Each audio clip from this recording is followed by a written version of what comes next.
Okay. Vanessa, how's it looking on your side? 1 second. There it goes. Don't forget to turn the recording on, I won't. Just a sec. and we're streaming. Okay. Got it. Record. Uh-huh.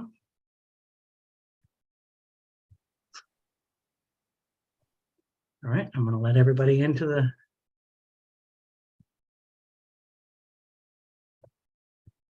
middle. All right.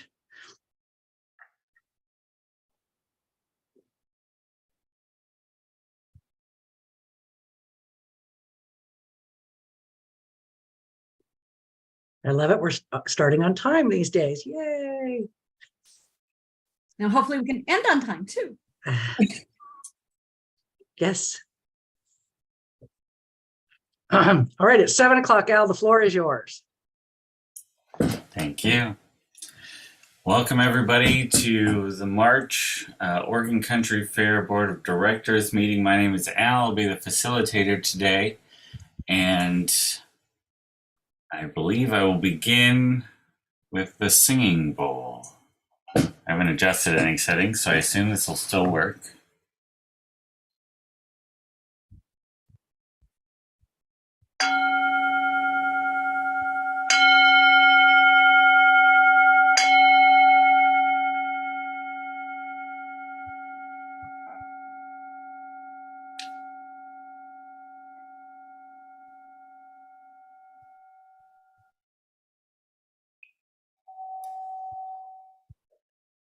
All right, and from there we will begin with announcements.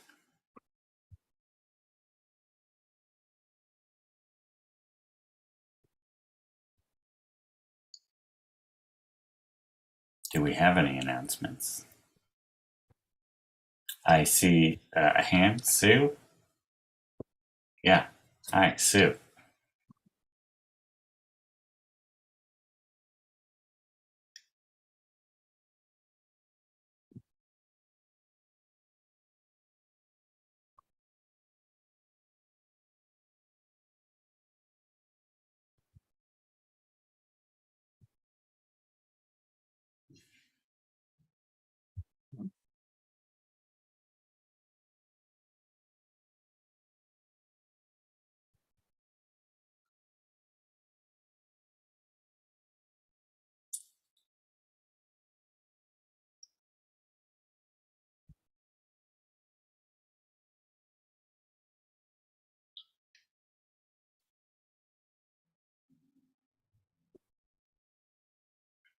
I see Susan muted, just probably pulling up the announcement.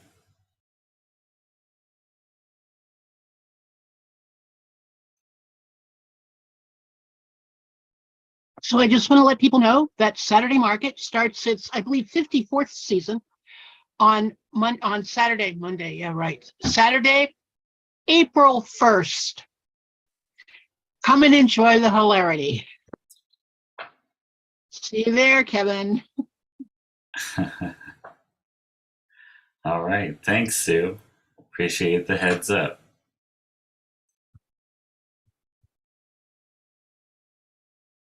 I don't see any other hands for announcements. So I believe that will take us to the approval of the minutes for last meeting. I believe our February meeting minutes.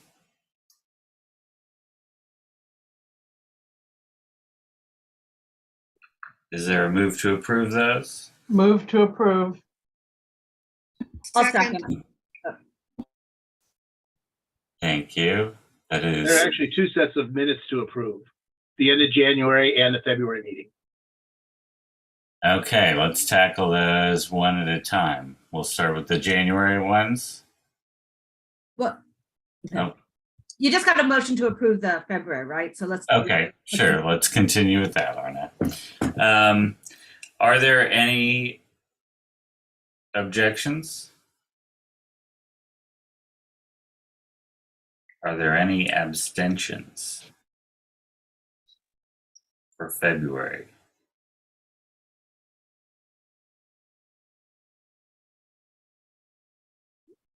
Okay, we'll move to approve the February meeting minutes, the Oregon Country Fair Board meeting. Is there a movement to approve the January meeting minutes? I'll move to approve. I second. Thank you. Are there any objections to the approval of the January meeting minutes? Are there any abstentions? We will call those approved as well. The next item is the agenda for this meeting. A hand from Arna. Yeah, we need to make a change in the agenda, which I don't have in front of me right now for some reason. But Lisa has requested that we move the bylaws change about officers to next month. And Kevin and I are fine with that. So we'd like to take that off of this month's agenda and have it become old business in April. Okay. Does anyone have any concerns about that?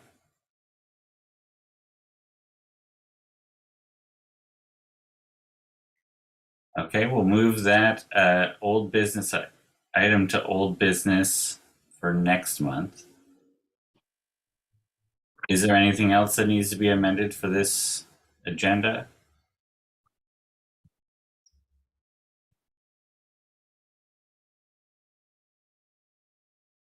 Can we move to approve that?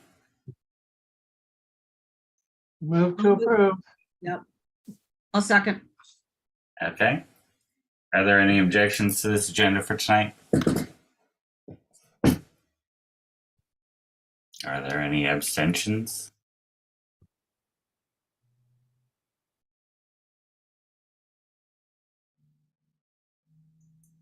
That's approved. Next up is the member comments section. I'll give time. People can chime in the chat if they wish to speak.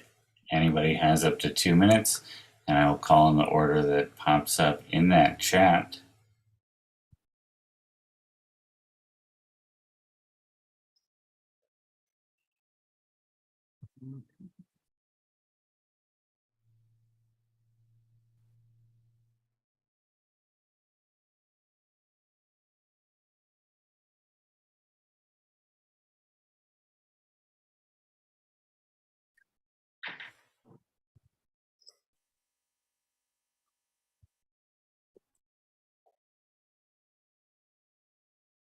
I don't see anybody popping up in that chat, but I know this is important, so I want to give enough time.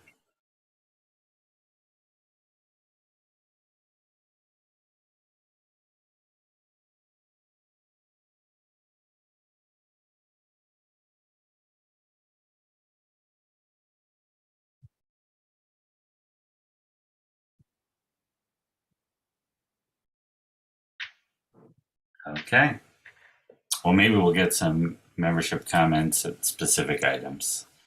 I will leave room at each agenda item that we discuss. Next up is the staff report. Thank you, Al. Thanks, everybody, for joining us tonight. To begin with, financials, we began the Shuttered Venue Operator Grant closeout. All funds have been expended and accounted for. A program-specific audit will begin in August of 2023. Once that is completed and turned over to the SBA, our Shuttered Venue Operators Grant will be completely closed out. Columbia Bank is merging with Umpqua Bank in March of 2023. The P&L will reflect this name change in the April 2023 financials. So when you see Umpqua Bank, we did not open a new account. It's just Columbia transitioned to Umpqua. And the budgets have all been sent to all of the coordinators. Fair Care, the Progressive Solutions Policy is under new business for approval by the board in April of 2023. It is under board working documents on the .net site. The hybrid meetings, we are still kind of holding because we got new word that the Northwest Youth Corps is going to have some tech available by spring or early summer. The 4J school district has dropped out because they no longer, because we can't use it during the summer. We should have figured that one out. And we expect to have a finalized recommendation, we hope, in June. Again, the current options right now are Lane Community College and the Unitarian Universalist Church. Administration, we have selected Anna DiBenedetto to be the board scribe. She will serve in this role until such time as the board decides if she should become the board secretary. I would like to take a moment to let Anna introduce herself. Welcome, Anna. Thank you, Kirsten. Actually, is that how you pronounce it, Kirsten? Yes, correct. Yep. Very good. You got it. Hi, I'm Anna DiBenedetto. I am excited to join you. I've been coming to the fair since I was a teenager in the 90s, preteen actually. And I have been coming with my brothers as a significant other. They've been on cruise, and I wanted to find a way where I could contribute to the fair. And I've taken a lot of meeting notes at many different committees.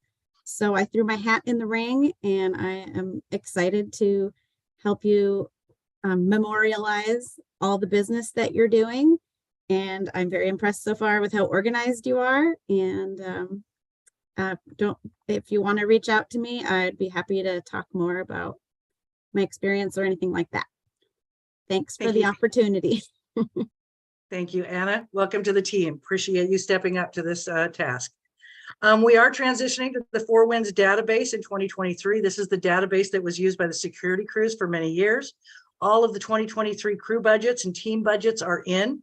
Coordinators have been sent their logon credentials and the user manual. The user manual is on the .net site under coordinator info. Anybody can go and look at that. There is a database training scheduled for coordinators on Wednesday, March 22nd from 6 p.m. to 8 p.m. And we'll be sending out reminders to coordinators as we get closer. Tickets, yay, tickets go on sale on March 17th. We will release 3-day tickets first. We will release general admission tickets on April 1st. Super exciting. Here we go.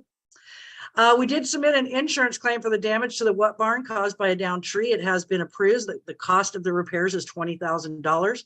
Our deductible is $1,000. The adjuster has been out, and we are going to start the repairs in the next week. The 420 tractor and a fuel tank was also damaged, and we're looking into insurance coverage on those. We are currently working on quite a few of the 2023 contracts. Honey Buckets contract, Ritsana, Whitebird, Verizon. We did meet with Verizon last week. They are playing coy with us again this year as to their commitment to give us a cow. As you might remember, they brought a cow out on Friday night. They said that their tower in Eugene actually went down, and that's why they brought a cow out. So it'll be interesting to see. We do have commitments from AT&T and T-Mobile. So those two have always been there, but Verizon denied us last year and then ended up bringing a cow out on Friday night. Claiming that there was an outage in the area, and that's what precipitated it. We heard a lot of rumors about why that happened, and all of them they kind of debunked in our meeting. So stay tuned. We're working on equipment rental on our art barn with Dodeca. LTD kind of threw us for a loop. That we have to go out to bid through their system. First Student we've been working with, and they are working on, doing the same, if not more service for us. We're working on our flaggers, our ATMs, our radio contracts, our City of Anita banner, Life's Best Intents, commemorative sales printing, staff t-shirt printing, water hydrant meter rental, dust control, ice, refrigerated trailers, towing, Lane County Sheriff's, and guideline printing. After tonight, we should go to the printing with the guidelines by the end of this week if we get the guideline approved that is on the agenda tonight. We're currently working on permits. We've submitted our right-of-way permit. This is the 5th year of a 5-year permit, which is as simple as just asking for a renewal on that permit. Next year, we'll have to jump through the entire hoop of resubmitting from ground zero. We are submitting our outdoor assembly permit for Far Side. We had to document our riparian setback permit and document our temporary bridge building permit, both of which go back to the 90s. Our camping permits are also being submitted this week. The third coordinator DEI workshop will be held Tuesday, March 14th from 6 to 8 p.m. via Zoom. The second one was well received, and it is my goal to offer these types of trainings to the membership as well as the board. Meetings that I've attended, I've met with the City of Veneta City Manager. We discussed this year's fair. We discussed meeting schedules around fair and partnerships outside the fair. Met with the owner of the Emporium in Veneta. We're working to make them a Tickets West seller in Veneta to replace our daily bread. That's looking iffy right now. I did meet with the ED of the Wow Hall and discussed spring playing and other opportunities to partner with them. Met with the elders, the bums, fair care, and budget committee. Projects that are still in motion, the craft applications are still on the .org site and will close on April 1st, 2023. Spring clean planning is underway, and we have secured the Wow Hall for May 6th. 2023 from 6 to 10 p.m. The band is High Tolerance, and that they play from 8 to 10. There will be a fundraiser for Culture Jam at the event. It will be a raffle. So keep your ear out for that. We'll be sending out information on how you can participate without having to attend. So you can still participate in the fundraiser without even attending. And we'll be working on Doug's Green upgrades at the end of the month, painting the interior of Doug's Green. Thank you so much for your time this evening. Thanks, Kirsten.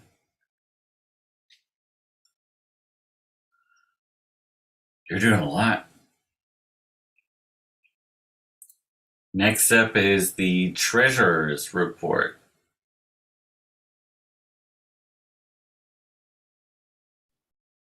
Do you want to go first, Linda? No, go ahead, Hillary. Okay. In addition to the things that Kirsten talked about that relate to financial, the main thing that is going on is completing the budget season, and tonight should bring that to an end. In February, the budget committee met twice with staff to review the capital project requests and came up with a list that you've seen, the board members have seen, of recommended projects.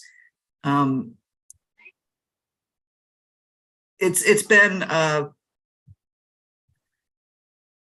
challenging season in many ways and gratifying in other ways, and feels very hopeful for us getting back on track financially and operationally, getting caught up. The list of capital projects that we got, capital project requests, we always rank them, we kind of triage them, and it was very apparent that there's a lot of infrastructure work to be done. And when we get to that item and then start looking at it, you'll see that we tried to prioritize safety, and it was really great working with the staff. The staff, like they did on the operating budgets, collected the requests, and they were very knowledgeable about the requests, could really help the budget committee understand and work with set the priorities. I really want to thank the staff for their engagement and just how knowledgeable they're becoming about the fair. It was very impressive. So we've got one big item here that we're coming to the board with, and as a motion. When we make the operating budgets, it's typically before we actually have contracts made. And so this year, during the period, as Kirsten said, she's working on the contracts now, and they didn't all come in at what we projected. And Kirsten's working on the contracts, working with the vendors, seeing if anything can be rearranged, seeing if the terms can be changed, seeing if there's other providers out there. And for right now, we're not going to talk publicly about who the vendor is and which contracts are under came in way above what we expected, because we need Kirsten to be able to negotiate and to reach out and have those conversations with the vendors without putting it all in our minutes and making that public knowledge. But the increases were so significant that Kirsten pointed out that the amount that it's going to take to cover the potential increase, if nothing else happens with the contracts, it's $5 per ticket. And we are coming to the Financial Planning Committee reviewed that, is coming to the board recommending that we increase the public ticket prices $5 per ticket, and that will almost cover the increase in these contracts. So just want to put that out there that we're going to try to be ginger with it. And as we move forward, we'll be able to talk about it more as, you know, deals get signed, and, you know, we probably will have to come back for a budget adjustment for affected line items. But that's what that item is. So if I think we have Sandra and Paxton down here by the topic, so I'm just going to turn it over to them if they want to make a motion about that. I'd be happy to make a motion to accept the recommendations of the treasurers to increase, in the Financial Planning Committee, to increase the daily pass by $5 each day. Is there a second? I'll second it. And it's the 2023 ticket prices. 2023, yes. Ticket prices by, yeah. I'll second that. Thank you, Paxton and Sandra. Paxton has moved to increase, to accept the treasurer's recommendation to increase all ticket prices by $5, seconded by Sandra. This will make the 3-day price $105. Pre-sale prices would be $45 for Friday, $45 for Saturday, and $40 for Sunday. Day of price being $55. I will call on each of you. Is there any discussion you'd like to have around this? John? Yeah, I have a question about the Financial Planning Committee. Did the committee meet, or were they polled via email? Polled by email. Okay, thank you. And I'm going to vote for this, but it's one of the concerns I had that we've been increasing our fixed costs, and you know, I think we will come to a point of yeah, I'm just concerned that I'm concerned about the increase in the costs and how elastic that demand will be. But I'll vote for this. Thank you. Anyone else?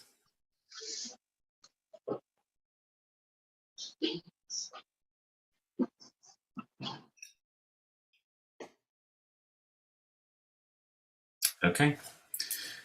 Then I will ask each of you how you'd like to vote in a random order. I guess it's safe to start with John. Yes. And Kevin? Yes. Paxton? Yes. Anne? Yes. Arna? Yes. George? Yes. Sandra? Yes. Sue? Yes. And Tom? Yes. Okay. That is approved unanimously. John? Yeah, I do have a question for the treasurers if it's appropriate to ask at this point. I think that's fine.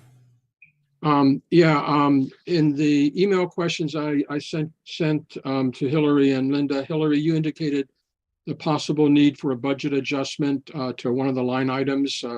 Will you be bringing that next meeting, or should we do that tonight? I think we should wait just in case there's more costs.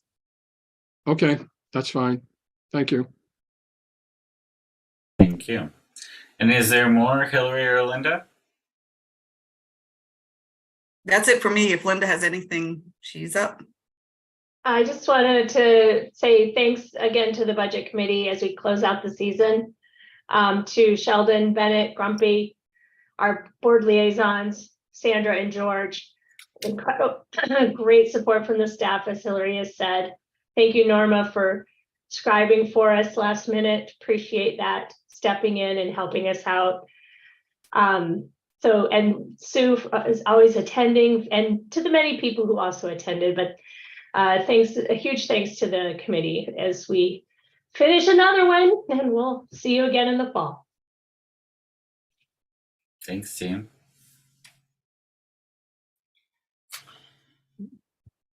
All right. Next up after that, is there anything to discuss around committees or work group reports? I know these are emailed in. Last time there was something to add here.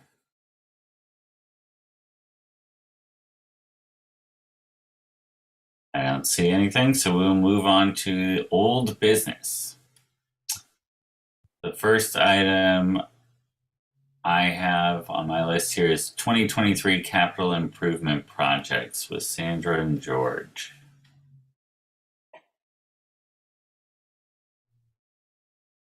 I'm glad to make that motion. The board moves to approve the 2023 capital improvement projects as presented by the budget committee. And that's on the 2023 capital improvement request form that you received. I'd second that. All right. Thank you, Sandra and George. I will open it up for member comments here, and it looks like Hillary has her hand in. So we'll start there. Thanks. We and the budget committee, we pared down the dollar value of the request almost by half. And when we start looking at capital projects, typically the first thing that we do is look at projects that had been approved in prior years and not completed yet. And that included the compost slab and the other things at the top of this list. And barring something unusual, if the original sponsor of the project says, yeah, it's underway and we still intend on completing it, we go ahead and carry it forward. So we started there. And then we ranked by safety and by need for the fair. And we had a 3 system that we were trying to consider: safety and event urgency, desirability, and yeah, we can put this one off if we want to do it at all. And most of these were somewhere within that top ranking. And they are in the order that once all of our rankings got rated, this is the order that they fell into. We had a goal of trying to bring the current capital projects in at about 150, because if you look at the current operating budget, that is about what we are projected to clear if we're able to hit all of our revenue goals and if we spent everything that's budgeted for. There was $30,000 in the green ticket fund because that's how many tickets we sold last year. And the budget committee is recommending that the recycling compost slab come out of that money, which is already in the bank. So that's why it's closer to 175 than 150. So part of this is money that we already have on hand. And then the rest of it, we think we can cover with current year operations if everything goes well. Often we underspend our budget. So I wouldn't be surprised if we end up in the black, even, with the way that this could, if everything got passed here. But we're not projecting to spend a whole lot of money out of what we have in the bank now. Just that 30,000 is what we're hoping we'll hold it to. That's it. Thanks, Hillary. I appreciate that. Is there any? Oh, I see a hand from Dean. Yes, I'm just wondering, is there a document on the .NET site, or will there be a document on the .NET site that has a list of who's been funded? Dean, you can see Kirsten put in the chat that it's on the under board working documents. And people will be contacted afterwards as well who sponsors the projects. But right now, the recommended project list is on the .NET site. Thank you. Thanks, Dean.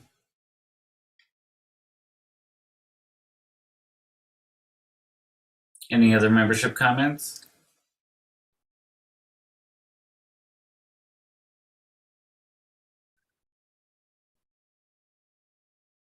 And we will move to board discussion. Is there any discussion from the board? Anne? I just want to thank everybody for putting in their time on this, and I especially want to thank Sandra for answering all my questions when I didn't understand what a specific project is. Thank you. Thank you. John? Yeah, I have more of a process question, and it's just something to consider. I know that several years ago, the board created a deferred maintenance fund of a certain amount that the site manager and facilities manager was authorized to spend out of for basic maintenance kinds of things. I see there are a number of things on this capital improvement project that would have fallen into that, removing moss from roofs, things that just have to be done to maintain. And I just wonder if there would be consideration in doing something like that in the future for the next budget cycle, so that what we actually vote on capital improvement requests are significant changes or new things, and not just simply maintenance to keep this that we know that we have to do. So just wanted to toss that out there as something that I think it was a good thing to have tried. It kind of fell to the wayside with staff changes and COVID, but I think we should look at that again.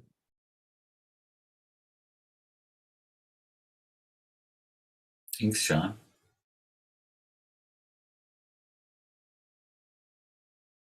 Any other discussion from the board?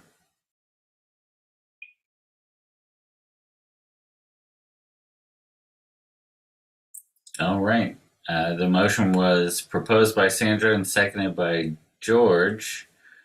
So I will ask for your votes here in a new random order, starting with Tom. Yes.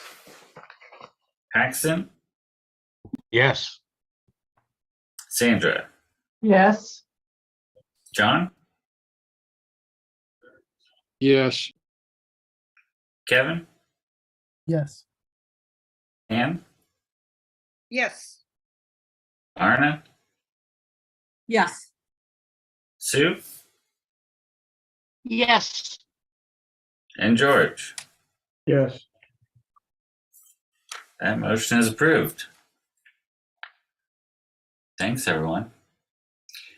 The next item of old business is guideline change proposals with Tom. You want me to read these out, or do you want to do it? I don't mind. I can read them. All right. There's two of them, right? Do you want to take them one at a time? There's actually 3 of them. All right. Yeah, sure. I can just go one at a time. The board moves to accept the following guideline change that was tabled at the last board meeting on February 6, 2023.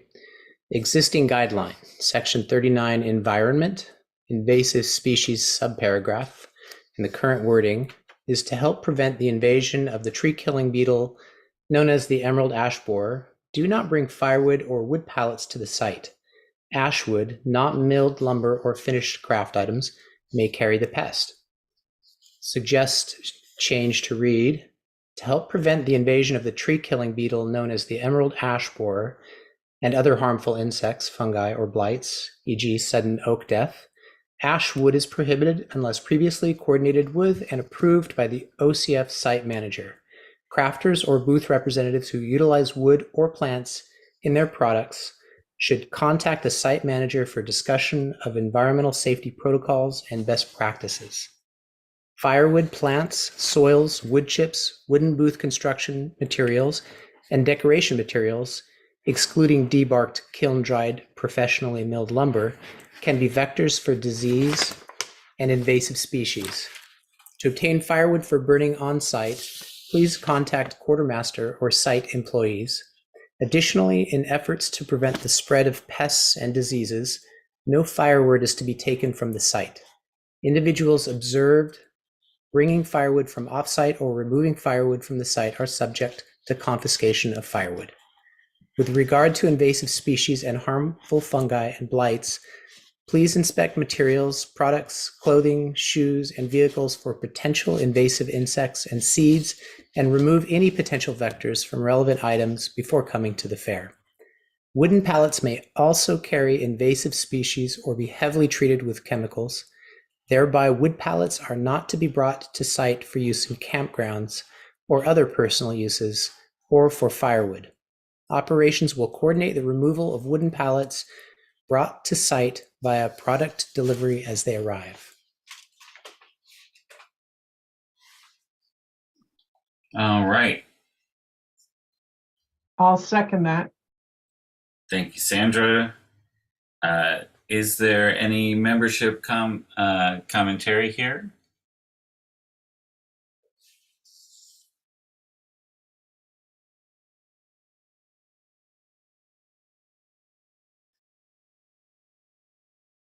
I'll open it up for board discussion. John?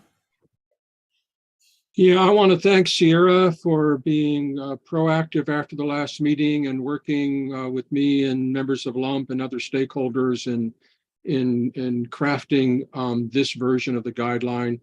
I think it's much stronger. It addresses the issues with the emerald ash borer. And if people actually follow it, while it probably won't prevent the ash borer from eventually arriving on the property, it may delay it some so that we've got a little more time to plan for how we're going to deal with it. And again, I appreciate Sierra's work on this. Thanks, John. Paxton? I too want to thank Sierra and the work done on this. This reads much better. I much prefer this. Thank you. Thanks, Paxton.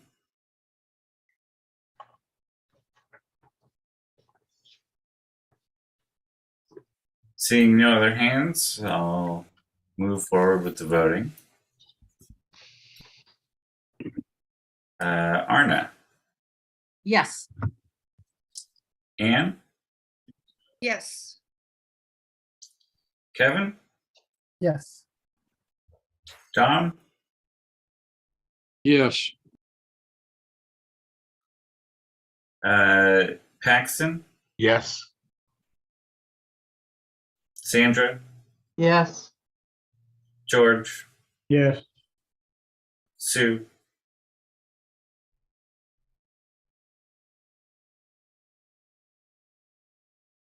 I think Sue is frozen. Yes. Oh, thank you. And Tom? Yes. All right, that is approved. Okay, the next one is the board moves to accept the following guideline change. Firewood guideline proposal to be added in section 17, fire. Current wording, second to the last paragraph. Burned, painted, or treated wood is prohibited at all times, everywhere on Oregon Country Fair property. Suggest to read, bringing externally sourced firewood or wooden pallets to Oregon Country Fair property is prohibited, unless previously coordinated with and approved by the Oregon Country Fair site manager. Site-sourced firewood is available at Woodworld and can be requested via quartermaster or site employees. Burning painted or treated wood is prohibited at all times, everywhere on Oregon Country Fair property. Additionally, in efforts to prevent the spread of pests and diseases, no firewood is to be taken from the site. Individuals observed bringing firewood from off-site or removing firewood from the site are subject to confiscation of firewood. Suggest moving this paragraph to the bottom of the fire section with a subheader of firewood. Second. Thanks, Paxton. Is there any member comments for this section?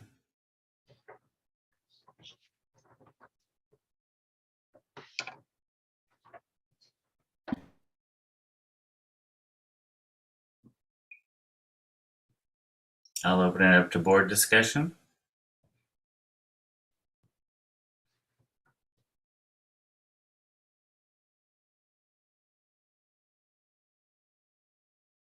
I will move forward with the voting. Kevin, Yes. George, Yes. Anne, Yes. Tom, Yes. Sandra, Yes. Sue, I'm sorry, I dropped out of Zoom for the entire thing. What are we voting on? I can't even bring it up. Sure. So this is the second of the guideline Can you changes. hear? Okay. Yes, thank you. I No just problem. lost all connection. No problem. Paxton Yes. and John Yes. and Arna. Yeah. All right, that one is also approved. Wonderful. And the next one, the board moves to accept the following guideline change. Firewood guideline proposal to be added in camping at the fair, sections 42 through 49, new section, firewood or campfires. Only fires that receive permits from Oregon Country Fair fire crew are allowed on Oregon Country Fair property. No other campfires are permitted. Additionally, no other sources of open flames or tiki torches are permitted on the property. To prevent the spread of invasive species, bringing firewood or wooden pallets from off-site the property is prohibited unless previously coordinated with and approved by the Oregon Country Fair site manager. Site-sourced firewood is available at Wood World and can be requested via quartermaster or site employees. Burning painted or treated wood is prohibited at all times everywhere on Oregon Country Fair property. Additionally, in efforts to prevent the spread of pests and disease, no firewood is to be taken from the site. Individuals observed bringing firewood from off-site or removing firewood from the site are subject to confiscation of firewood. Second. Thanks, Paxton. I'll open it up for membership input.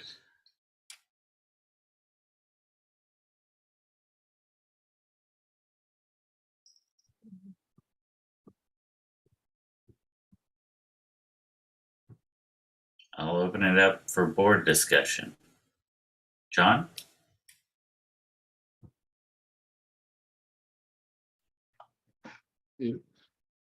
So the phrase, no other sources of open flames or tiki torches are permitted on the property. Just for clarification, does this apply to candles?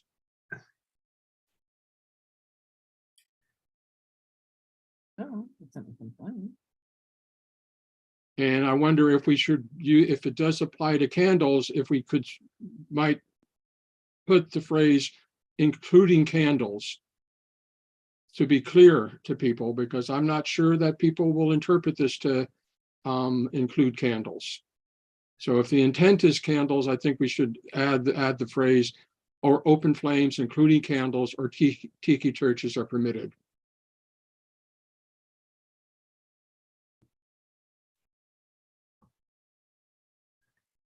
Can I offer that as a friendly amendment, if that's the intent of the motion? Tom? Yeah, I think, John, that's a good question, but I think under the guidelines, it says firewood guideline proposed to be added in camping at the fair. So perhaps it could be interpreted that it's just for firewood or campfires, which would exclude candles, if I'm reading that correctly. Yeah. John. Well, tiki torches aren't campfires. Tiki torches are tiki torches. They illuminate. Candles illuminate. So, you know, I mean, I guess is the intent not to include candles, that candles are permitted. So I reading this, I don't know. Mm-hmm. I do see Is this Firecat? Correct. And were you a part of this? I am, if I can just interject. Sure. So yes, candles are not permitted if they're not covered. So the key thing being covered flames. So I think it does, I think it covers it in there. It's covered.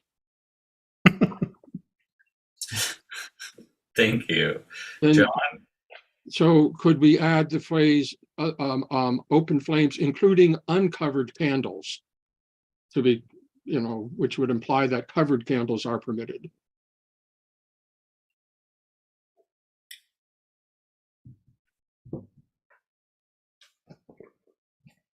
I mean, I'll vote for one way or the other, but I just think it should be, people may have the same question I just had. I do see. Sorry, I'm trying to catch up on these hands here. I do see hands starting with Hillary. Yeah, and I had put my hand down, but I will Okay. put it back up. I thought at some point we said any candles were not permitted, and I don't know if this is the section where that's covered or not.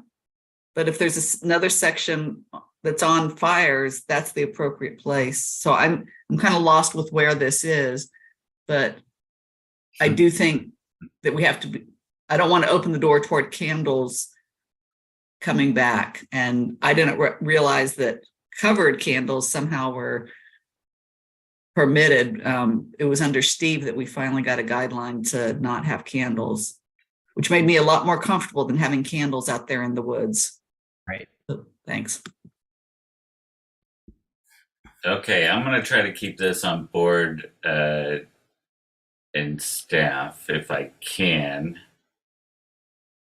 Kirsten, do you have clarification? Yeah, no, I'm just gonna say I support this. I just don't think you can be clear enough about fire. And if adding the words candles or covered candles or no candles, I support that. The goal is to minimize the risk of fire. And so if we say it in 10 places, I'm okay with that. Thank you. Thank you. Arna. I think I'll pass, but I think Sue has some clarification here because she's been holding up the guidelines. So she may be able to help us in this discussion. Okay, for sure. I do see that direct a little bit farther down. I've just been trying to catch up. Sue? Okay, from page 9 of last year's guidelines, number 17, fire. Open flames from candles and torches are the leading cause of fires at fair. No unattended open flames, candles, etc. are allowed at any time, anywhere. That's the only place that candles are mentioned. So yes, I think we should say something. Thanks. Paxton? I would be happy to add John's, including no open flames, including candles to that. I think it is something worth mentioning. So I'm hearing support. Is there a particular spot, John, you think? Not to bring up the can of worms, but if the guideline that Sue just read says unattended, does that not say something different than what we're saying here? And maybe that guideline should be changed to take out the word unattended. But I'm fine if we including candles to this one to vote on this one, but we should fix the other one too. I'm hearing amendment to this topic and possibly a future business topic down the road.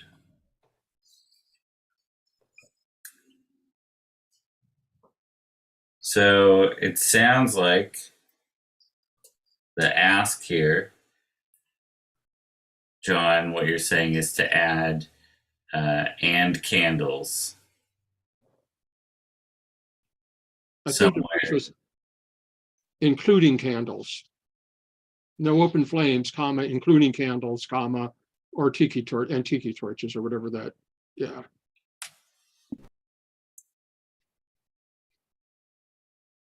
Okay.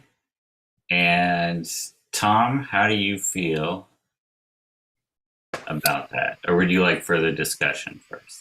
No, I support that. I think it's probably good to continue discussion around this and think about where it's written in the guidelines, as Sue referenced. But I support this.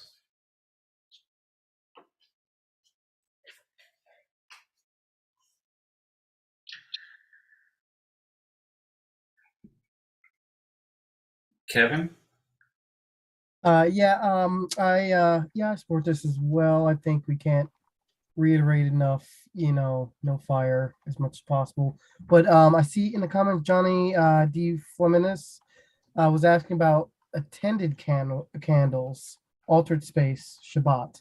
And so I don't know if that's a thing that we should continue to go down the whole rabbit hole about. Thanks.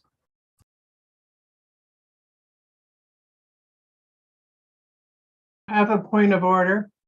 Yeah. So when you accept a friendly amendment, the second also has to accept it. Oh, yes, for sure. I had not gotten to the place where it was formally accepted. I figured we were having conversation around it before I went there.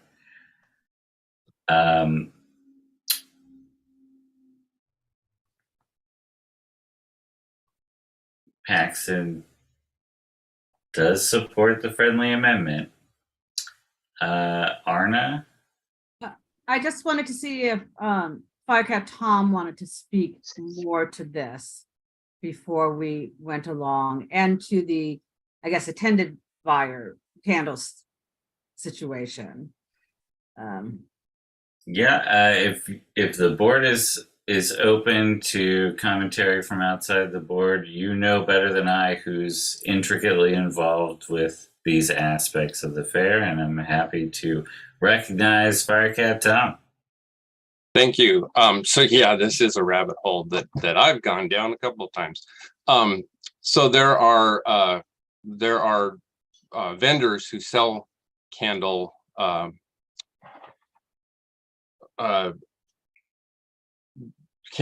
different types of candle containers, and so if we ban candles, we are banning their selling of these things, and then it also really hurts their sales because obviously nobody's going to buy them if they're banned, right? So we have allowed them to modify their product to have covers over them.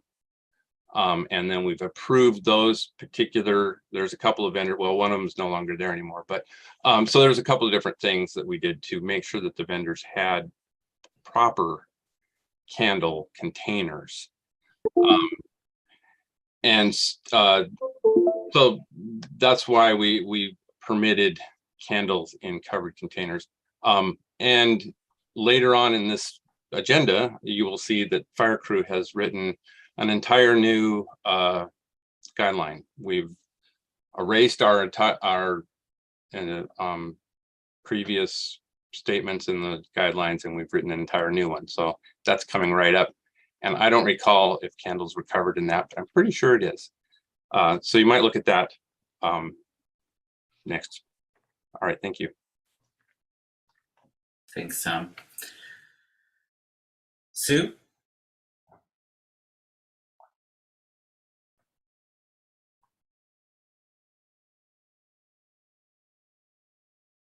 I thought Anne was ahead of me. I just want to point out there was a comment in chat about what about attended candles for altered space and Shabbat services? Just something to consider. Thanks, Sue. Paxton? Well, altered space to me is attended, and if any they leave there, they shouldn't be leaving burning candles lit, period, in my opinion. And I also want to point out that we passed the fire crews asked for their guideline change last month. So that's already been approved.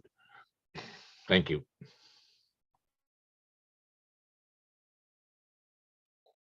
Thanks, Maxon. So at this point, we have adjusted to include in this proposal and candles. But it seems like maybe there's some issues around that, according to Tom and some others. Well, I think, pardon me for interrupting. I think I really appreciated Firecat Tom's reference to covered candles, and that seemed to suffice, unless I'm incorrect. Is there a motion to adjust and candles to and covered candles, or and uncovered candles? John? So I guess the question is the exception for covered candles only for crafters? Or would that also apply to all booths? If it's only to crafters, then you could just make that, you could put in except for covered candles associated with crafters or something like that. But if you put in there that covered candles are permitted, then, and you don't clarify when and where those are permitted, then people are going to be doing covered candles in their campsites, which I don't think that's what we want people to be doing.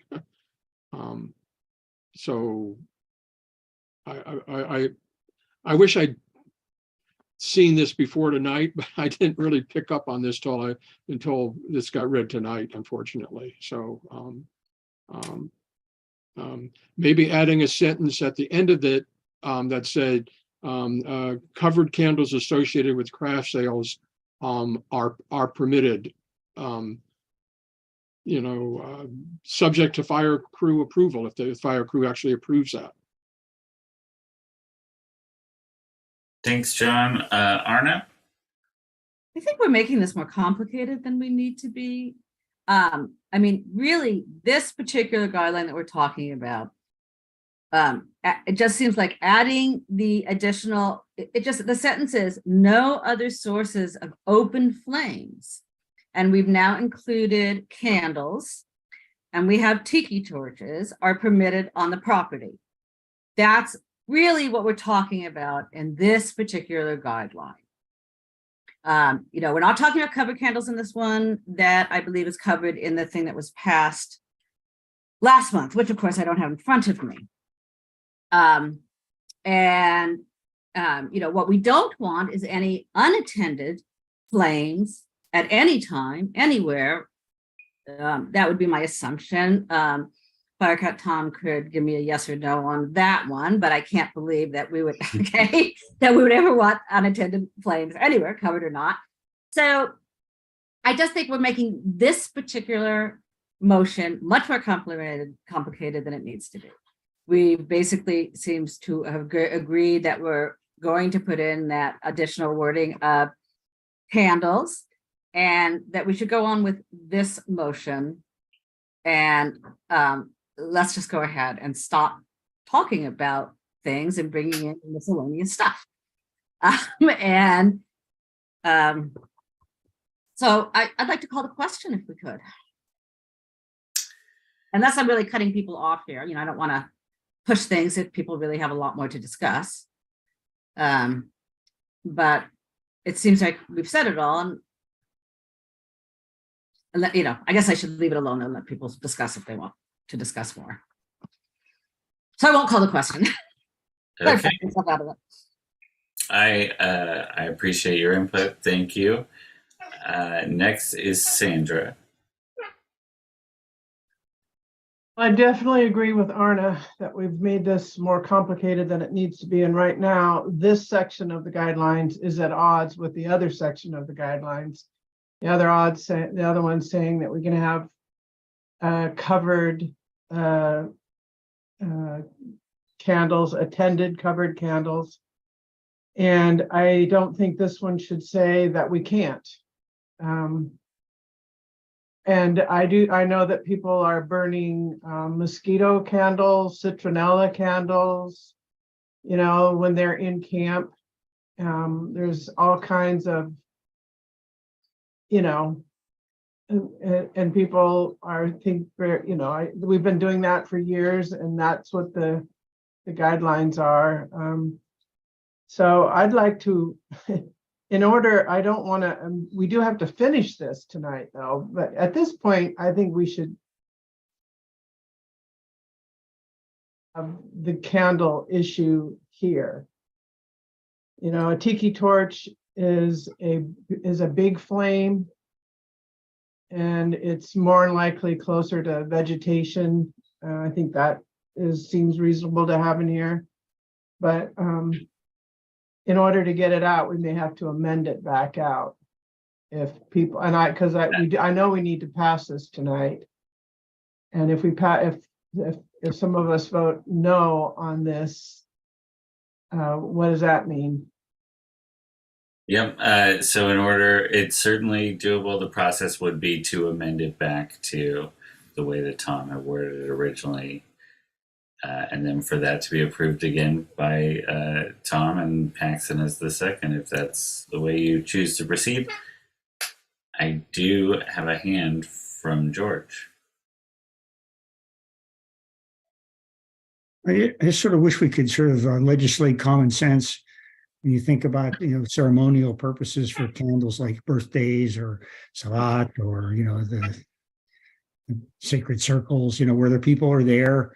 And, you know, it's like that's what's going on in that space and people are paying attention. And I don't know how you get nuanced down to that level, but it seems like, you know, what we're looking for is, you know, somebody doesn't light a candle and walk off and does them in dangerous places. And that seems like, you know, it's a duty of all of us to look out for those kinds of things. But it seems like it can be hard to try to cover everything and impossible to enforce in some ways. But it does seem like some common sense in all of this might make sense.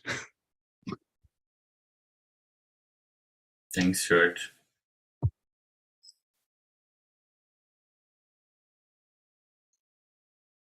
Sandra, did you want to make that motion? Sure, I'll make a friendly motion to remove remove the candles in this part of the motion and just have it read as it was originally written. Tom? Yeah, I agree. I mean, You would accept that? I would. Yeah. And Paxton? Get in here. I don't really accept that. I mean, unattended flames are unattended flames. If somebody's doing a birthday candles, that's an attended flame. Somebody's doing a religious ceremony, that's an attended flame. I think, you know, having it the way it was earlier is fine.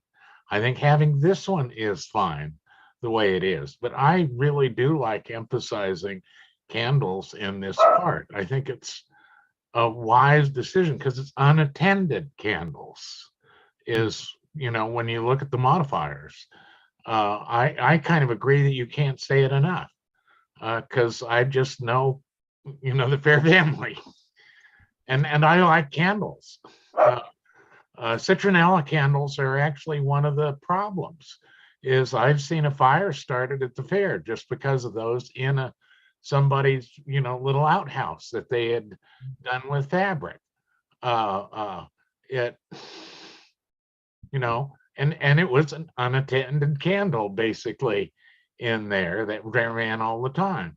I actually have video of that fire.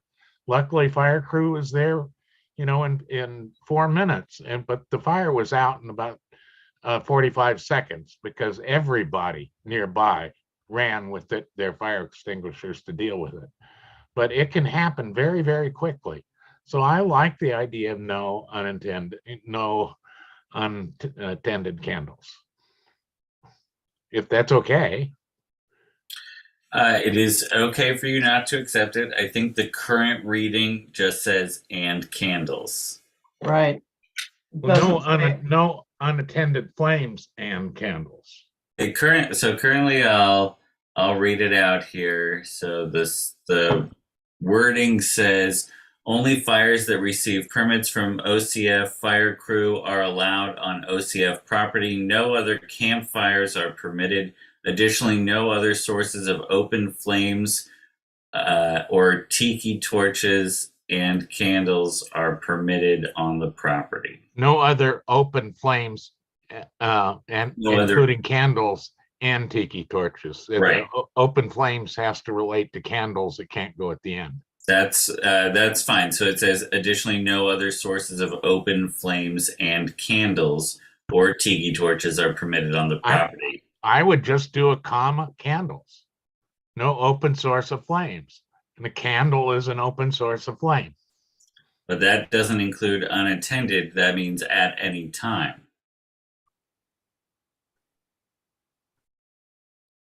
Just so we're clear. Okay.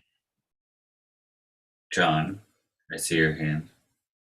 So depending on who has spoken, I have heard people say that it should be covered candles, are the only candles allowed, or candles that are attended, or no candles. So how is somebody supposed to know what the intent is here if we don't even know what amongst ourselves what the intent is? As I said, I just want language here that it makes it clear to people. And if we want to agree that attended candles are permitted, then we should say that. But I heard fire crew talk about covered candles. So I mean, I was hearing fire crew say something a lot stricter than that. But yeah, I mean, because right now, if you take out those words, you say no open flames. A candle is an open flame.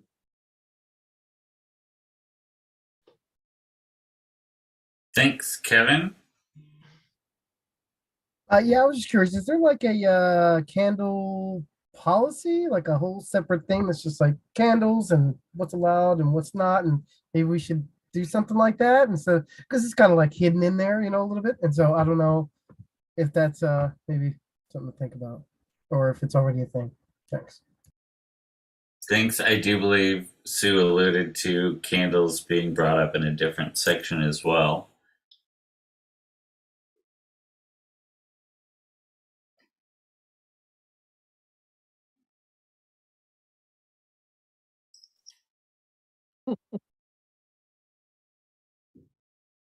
And the guideline that Sue brought up talks about that unattended candles are not permitted, unattended flames. So maybe that's what we should go with.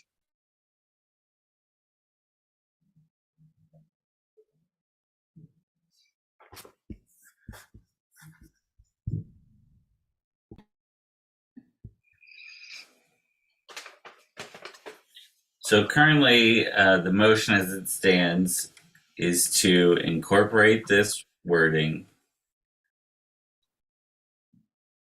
with the addition of "and candles."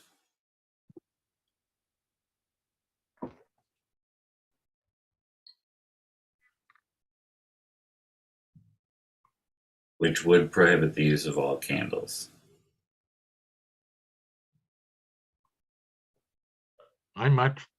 Can you read the previous words, please?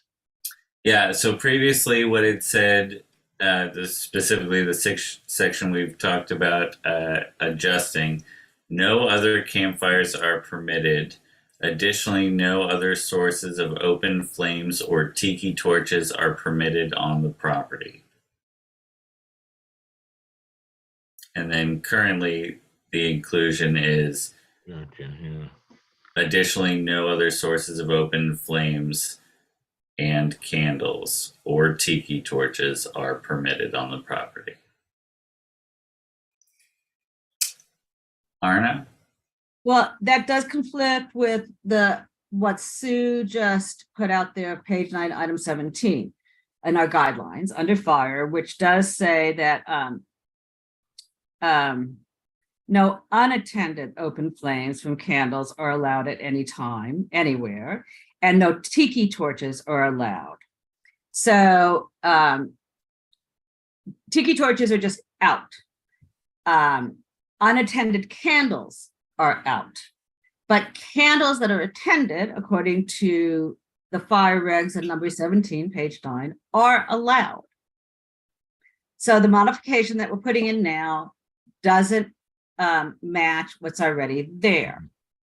So we would have to rephrase this, I think, to say no other sources of open flames or tiki torches are permitted on the property. No unattended candles are allowed. Let's just take that, make that a separate sentence. That would match what we have under our guidelines set over in that other section. It just sort of reiterates it here. And I think that makes it clear. And we could say, so we could say covered candles are allowed, but no unattended candles are allowed. And Firecat, Tom, you should speak up, I think, at any point during this discussion that we get really off track. Because, most people, I find it very rare that people leave unattended candles.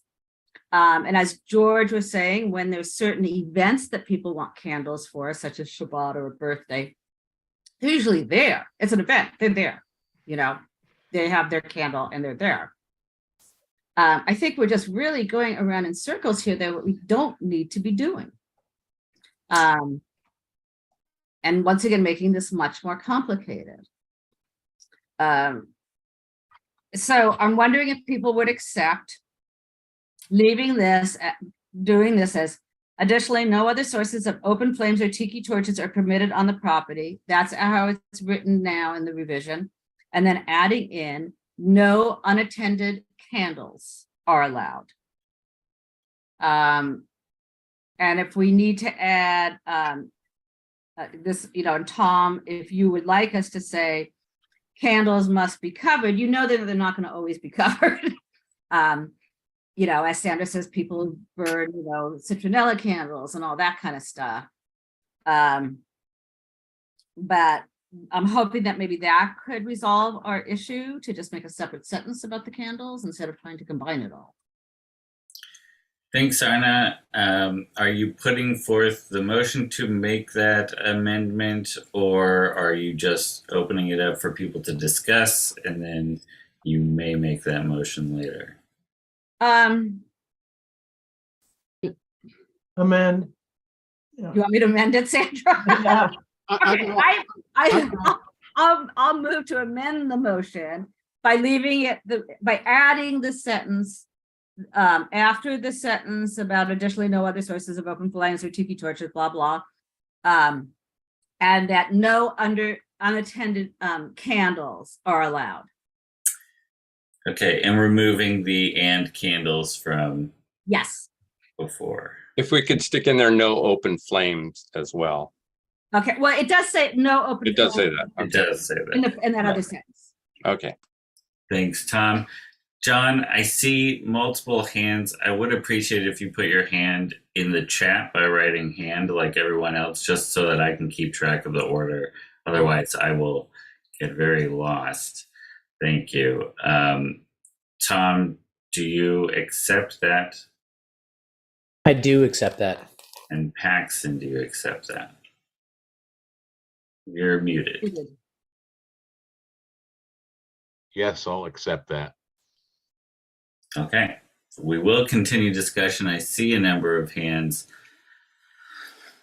Let me get back where I left off after Arna was Sandra.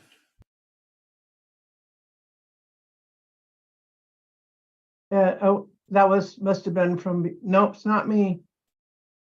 Oh, okay. Then next is George. Well, if this is primarily a fire consideration, that's really what we're wrestling with, is that tiki torches and open flames and candles unattended are, potential major sources of fire at the fair. So if we're going to go down that road, I wonder where cigarettes come into this, and cigarette lighters come into this, and matches come into this. So if it's all about fire, there's some fire, and then there's fire that walks around and somebody's hand gets thrown into the brush. You take a look around and you see a lot of fires get started like that in our national forests. So if we're going to ramp up to prevent every possible open flame circumstance, then maybe cigarettes should come into this conversation as well. Thanks, George. I do appreciate your input. Although that sounds like a different topic for a different day. Kevin? Yeah, that was a good one, George. That was awesome. But I was going to say, should we maybe reference Sue's guideline in there and say, kind of like per guideline, page 9, item 17, to kind of leave folks there? Or is that just complicating things more? Sorry. It's fine. I appreciate your opinions. Tom, I think maybe you already got yours in, but as an expert on this topic who's been requested by the board, if you have anything else to say, you're welcome to say it here. No, I think you guys are getting there. You got it figured out. Thanks. And the cigarette thing has already been addressed other places there's no cigarettes except in smoking areas. So that's been addressed. Thanks, Tom. John? I'm okay with the suggested change. I would have preferred a positive wording that would have said attended candles are permitted, so that we have something that says yes instead of just another thing that says no. But that would have been my suggestion.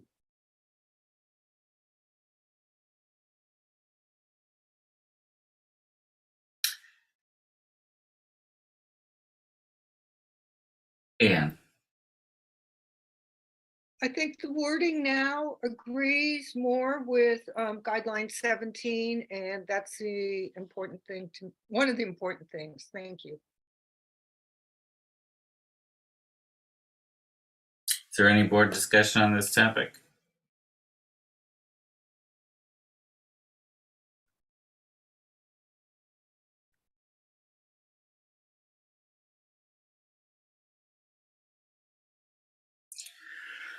Thanks, everybody. I think this was a really productive conversation. Where we are at right now is that the board has moved to approve.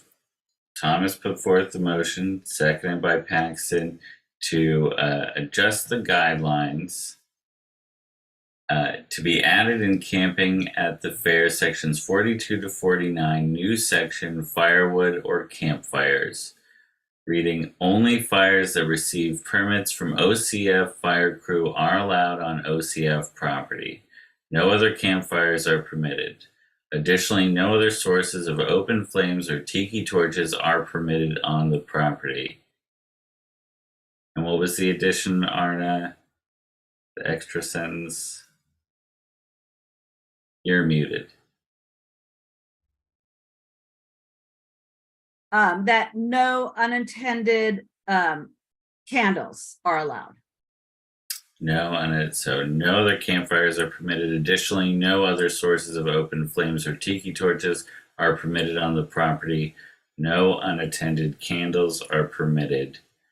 To prevent the spread of invasive species, bringing firewood or wooden pallets from off-site the property is prohibited unless previously coordinated with and approval by the OCF site manager. Site-sourced firewood is available at Wood World and can be requested via quartermaster or site employees. Burning painted or treated wood is prohibited at all times everywhere on OCF property. Additionally, in efforts to prevent the spread of pests and diseases, no firewood is to be taken from the site. Individuals observed bringing firewood from off-site or removing firewood from on-site from the site are subject to confiscation of firewood.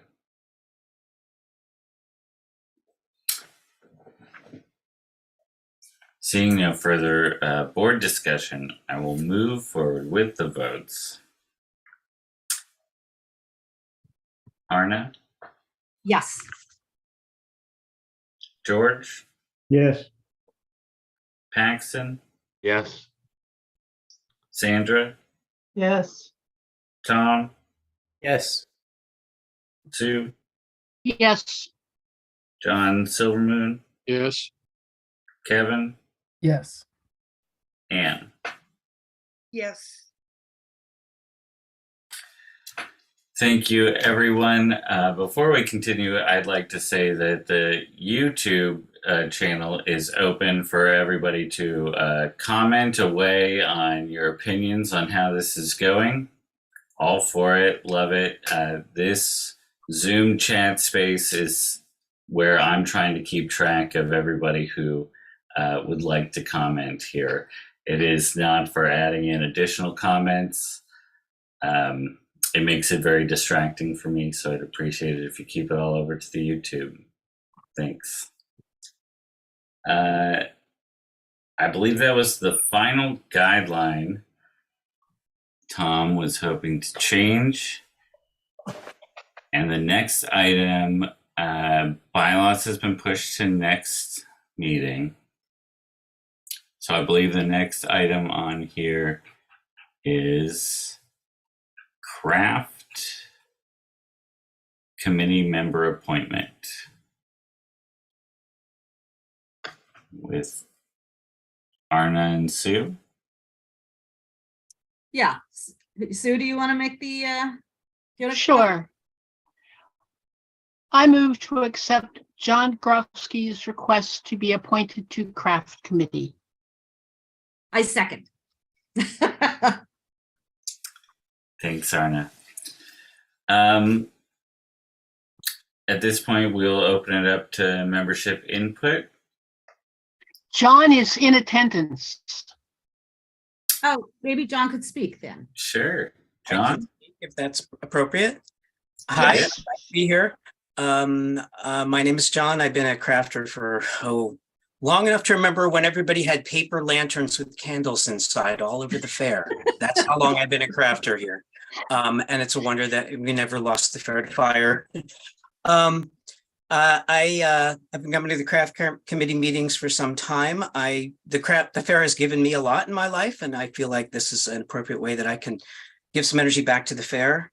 I have a lot of skills I think would be useful, and I live out of the area, and I come with a slightly different perspective on how you maintain a booth and so forth, living 600 miles away, that I think the craft committee could use a different perspective like that. And so pleased to be here, and I hope you appoint me to the craft committee. Thank you.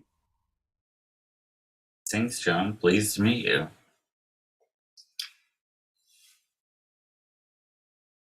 Is there any membership input here?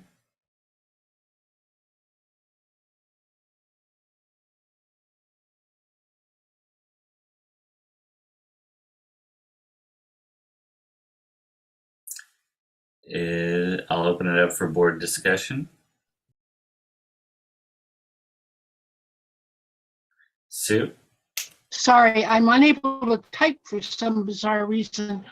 I just want to say that the Craft Committee has really appreciated John's attendance. I think he's been coming to the meetings off and on for at least a year and a half, maybe 2 years, and almost every month for the past several months. And this is one of the nice things about Zoom. Without Zoom, we would have never had John's input.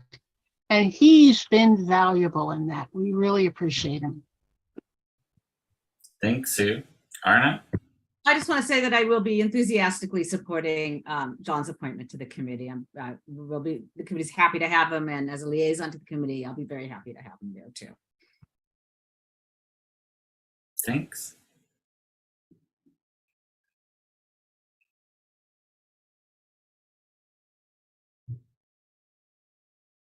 Seeing no other board discussion, I will move forward with tallying the votes.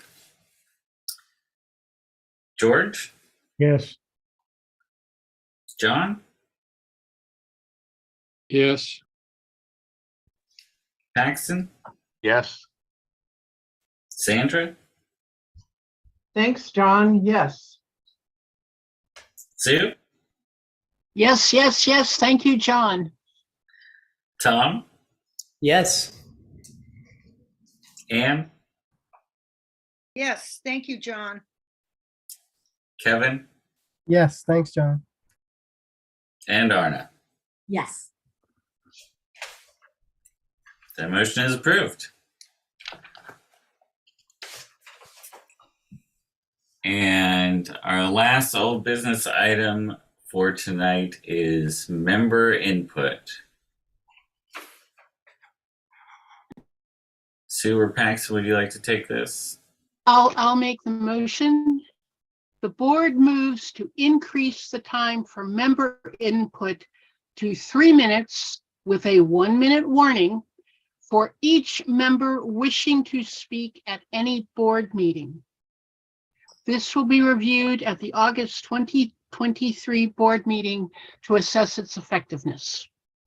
Second. All right. I would like to open this item up for any membership input at this time. I see a hand from Peaches. Yeah, hi everybody. I appreciate this motion and that it opens up membership input, but I was just curious about the process, and I don't know that we've ever needed a board motion before to sort of change the way that the board does its business. Usually the president, in consultation with the rest of the board, has just kind of made the decisions, you know, all through COVID, and we've changed the structure of the board meetings lots and lots and lots of times without having to take up the time in a board meeting to do that. So I was just curious about why this is a motion in front of the board instead of just something that the board can choose to do and run their meetings, and a decision that Tom can make in consultation with y'all. That's it. Thanks. Thanks, Peaches.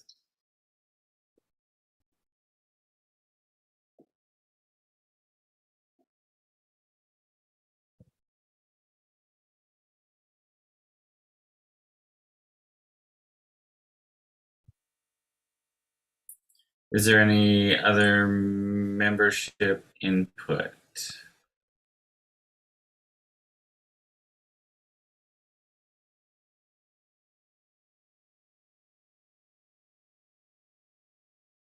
I will open it up for board discussion.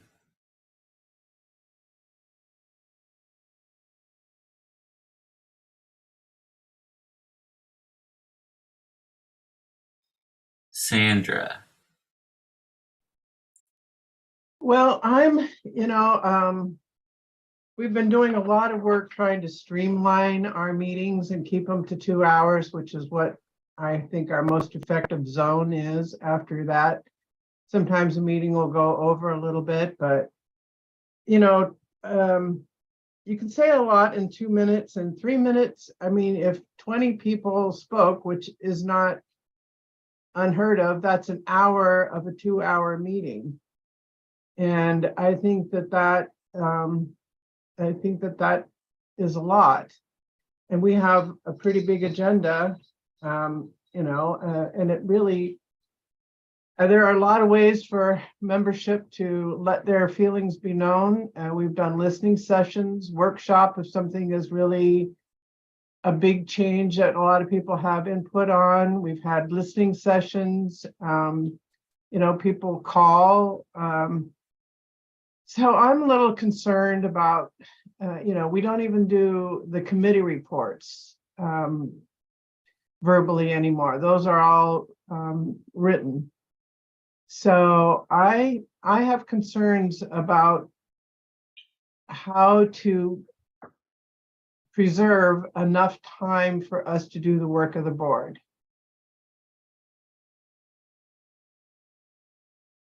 Thanks, Sandra. Next is John. I'd like to get some clarification. So this is any time that member input. So if it's it's not just the member input agenda item, but it would also be when there's member input on other agenda items, that it'd be limited to 3 minutes. Is that correct? Is that the intent of the motion? The intent, I mean, right now we have 2 minutes per person total for the meeting. This is to increase it to 3 minutes per person for the full meeting. Okay. Thank you.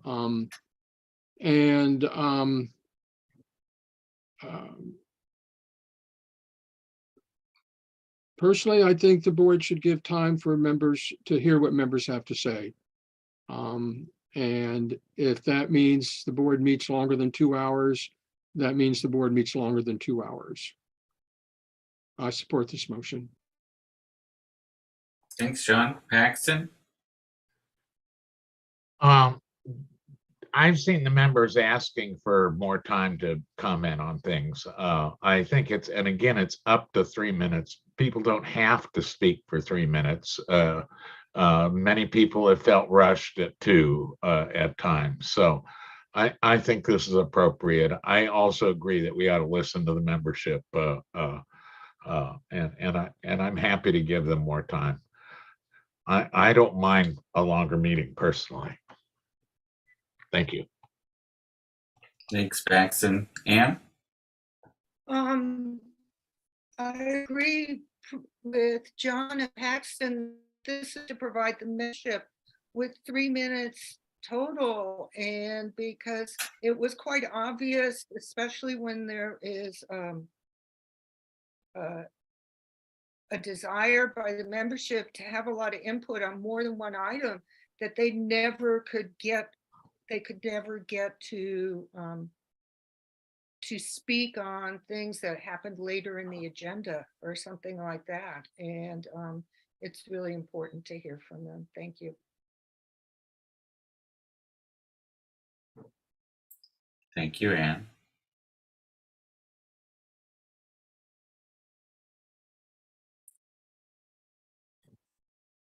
Not seeing any more hands for further board discussion.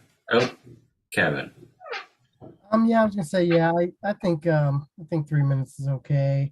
I know that was something I wanted to see more of, is when I was running, I definitely wanted to say, more member input and that kind of stuff. And I think too, Sand, I'm with you, but if we've got 20 folks saying something that's not good and that has 3 minutes worth of something to say, we're doing something wrong. And so let's hope that it's really just for something like that. I think if we all know when we have serious subjects that may lend to a special session where we can get member input, and I think we should be mindful of that and keep an eye out for that when we know if it's something that's a big issue to talk about, maybe create more space for members. But yeah, I think I'm for this. Thanks, folks.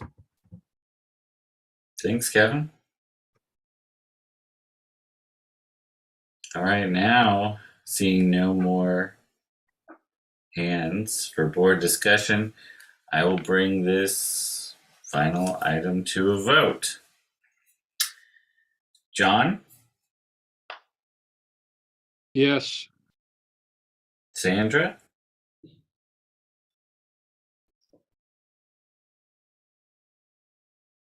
Sandra? Oh, sorry, I'll abstain. Okay. Paxton? Yes. Arna? Yes. Ann? Yes. George? Yes. Kevin? Yes. Tom? Yes. And Sue? Yes. That's approved.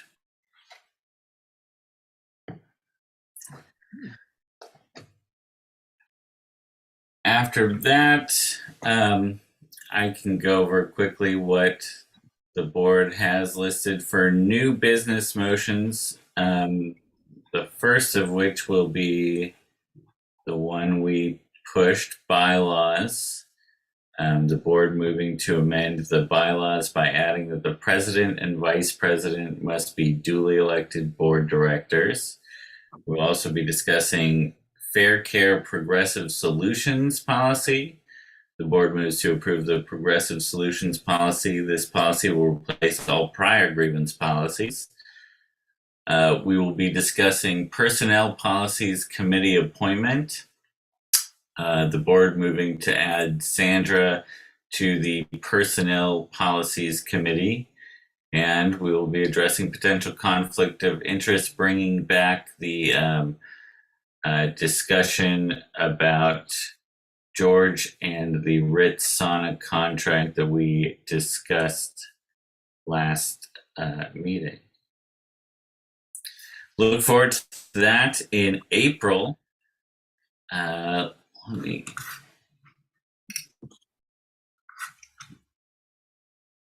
me just get back here. The next item on the agenda I see here is, the board work session about bylaws is happening on March 20th at 7 p.m. via Zoom. My favorite part of the meeting is next, the meeting evaluation. Last round for the good of the peach. Hands to commence from any and all.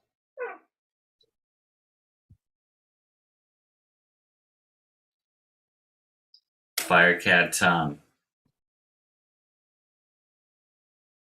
I thought that meeting went well, and I really want to thank you guys for paying attention to the wording on things. It makes, particularly in that subject, it makes my life a lot easier when people understand that stuff. So thank you very much. Thanks, Tom. Arna. I thought this meeting went really well and that we all worked together, and that was nice. And I want to thank you, Al, for your facilitation. I thought that was really good tonight, and that really helped our meeting. Thanks, Arna.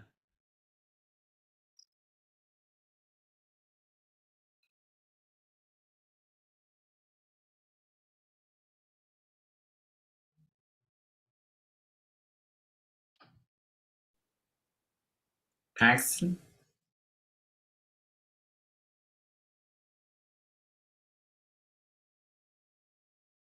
Good meeting. I kind of want to mention there's been 44 people at the Zoom meeting, and let's see, I think 50 watching. Actually, it's been a little over 50 on the Zoom meeting. So I think we're doing a pretty good job of outreach also. Thank you. Sure.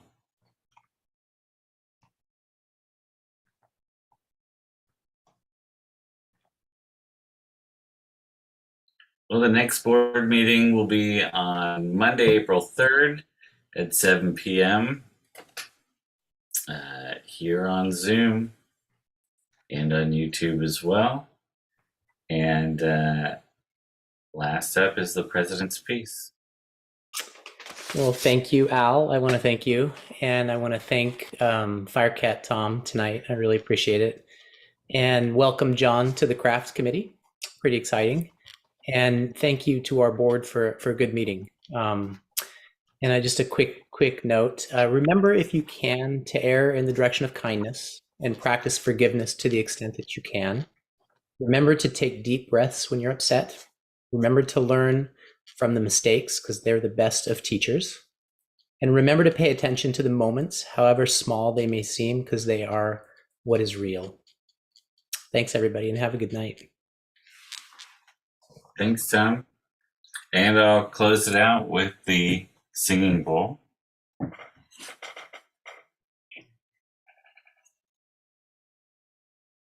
Kirsten, do you have anything you needed to say? I couldn't. Oh, you're good. Okay.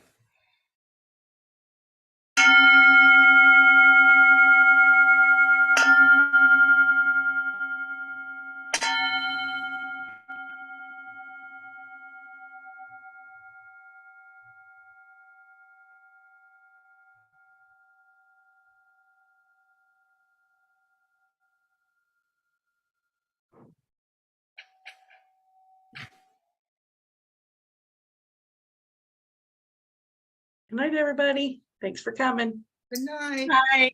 Bye. Good night. Good hitting on the bowl, Al. Is it one strike or two? Is it supposed to be three? I don't know. I never know how much. I gotta give you a hard time. I think it's always got to be an odd number for sure. Oh, odd, okay. See, that's what I was Power saying. of three, Odd three number. strikes. Power of three. Yes. Okay. Yes. It's a good luck thing. Okay. Awesome. Thanks, Al. You rock, man. Good Appreciate it. night. Thank you all. Thanks for being